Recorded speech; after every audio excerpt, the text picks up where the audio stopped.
Houston Texans New Orleans Saints final score, Texans 16, Saints 9 final score, Texans 16, Saints 9. We are now halfway through the 2016 NFL preseason.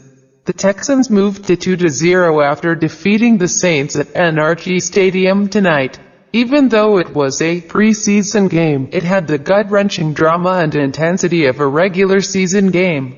It literally came down to the last second as Garrett Grayson drove the Saints all the way down to the Texans' 30-yard line with 1 second left. After a boneheaded face mask penalty by Tony Washington, the game ended in the end zone by Robert Wilson, who picked off the last pass of the game to seal the deal. Woo, that was close.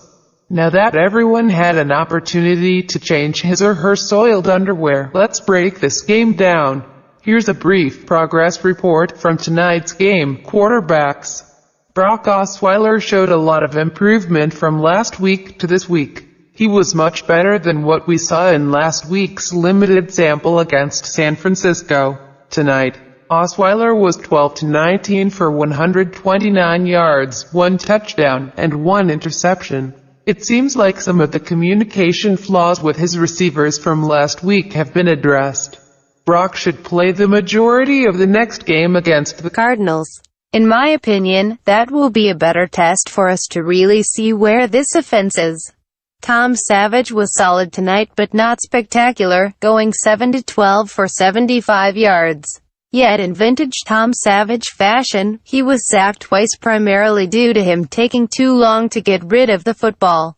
Brandon Whedon was a perfect 4-4 for 54 yards, but in my opinion, his roster bubble will burst at any moment as the coaches begin making evaluations for the first round of cuts, which must happen no later than Tuesday, August 30th, 2016. Running backs, nothing much to report here, and that's scary.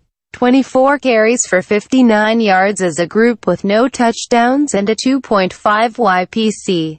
Ouch.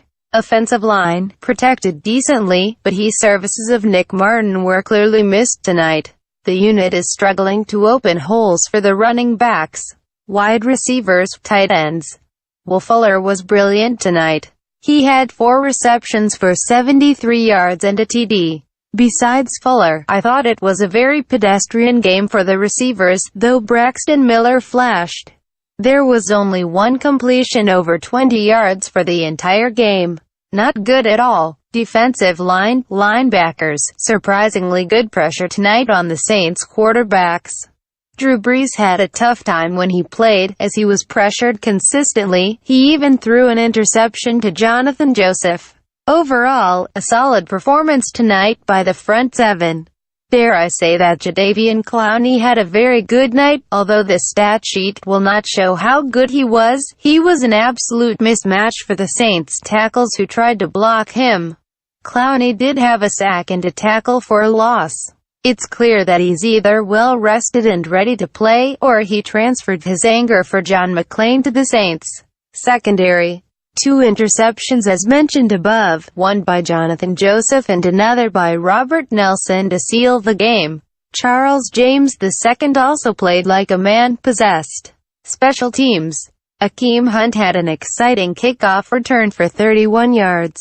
Nick Novak was a perfect 3-3 tonight. And Shane Leckler continues to defy age by booming punts as if they're leaving the launch pad from Johnson Space Center. Coaching, nothing fancy tonight. I thought we saw a very solid game plan, but very few extra wrinkles tonight. I expect that to change next week. Offensively speaking, I expect to see the Texans be more aggressive and attempt to test the secondary of the Cardinals, which is one of the best in the league. Get your popcorn ready. Next Sunday is going to be a slobber knocker between 2 defensive juggernauts. Saints vs. Texans coverage.